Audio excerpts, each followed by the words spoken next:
tous, bien-aimés frères et sœurs. J'aimerais introduire cette vidéo au travers de ce verset des Écritures où il est dit que Dieu cherche un homme. Dieu cherche un homme.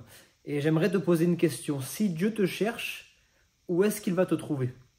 Si Dieu te cherche, où est-ce qu'il va te trouver? Alors je lis avec vous dans Genèse chapitre 3, verset 3. Il est dit, quant au fruit de l'arbre qui est au milieu du jardin, Dieu a dit, vous n'en mangerez point et vous n'y toucherez point, de peur que vous ne mouriez. Et toujours dans ce même chapitre, au verset 8, après que Ève ait mangé du fruit qu'elle en ait donné à Adam, au verset 8, voici ce qu'il est écrit. Alors ils entendirent la voix de l'Éternel, Adam et Ève entendirent la voix de l'Éternel Dieu qui parcourait le jardin vers le soir, et l'homme et sa femme se cachèrent loin de la face de l'Éternel Dieu au milieu des arbres du jardin. Voici ce qui s'est passé pour Adam et Ève. Dieu avait dit, vous pouvez prendre de tous les arbres des fruits, sauf de l'arbre qui est au milieu du jardin, l'arbre de la connaissance du bien et du mal. Ils ont pris de ce fruit. Bon, ça, ce sont des choses qui nous arrivent à tous. Ils ont désobéi, ils ont péché, nous l'avons fait nous aussi.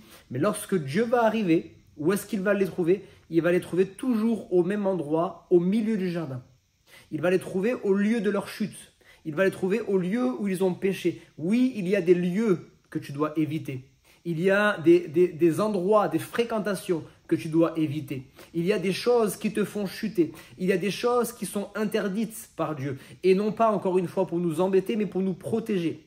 Et lorsqu'il t'arrive de pécher, parce que ça nous arrive, évidemment, nous ne sommes pas encore parfaits, nous tendons vers la perfection, mais nous ne sommes pas encore parfaits. Lorsqu'il t'arrive de pécher, lorsque le Seigneur vient pour te chercher, il ne doit pas te trouver au même lieu.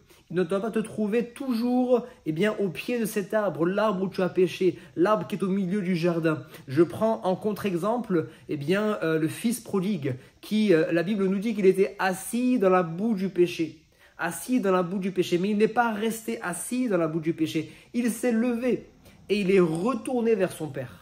Il est retourné auprès de Dieu. On peut reconnaître notre péché, on peut considérer notre péché. Mais lorsque nous considérons notre péché, ne restons pas assis dans la culpabilité.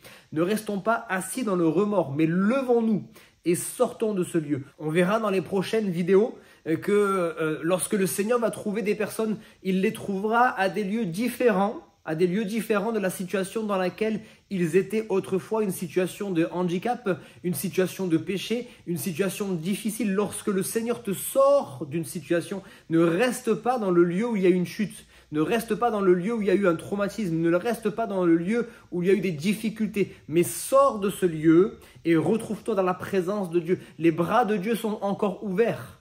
Les bras de Dieu sont encore ouverts aujourd'hui et il ne cesse de pardonner, il ne cesse de tendre la main, il ne cesse de nous proposer de revenir à lui. Alors aujourd'hui, sans plus tarder, quitte le milieu du jardin, quitte le lieu de ta chute et reviens dans la présence de Dieu. C'est en tout cas ce que je désire pour toi. Au nom de Jésus. Amen.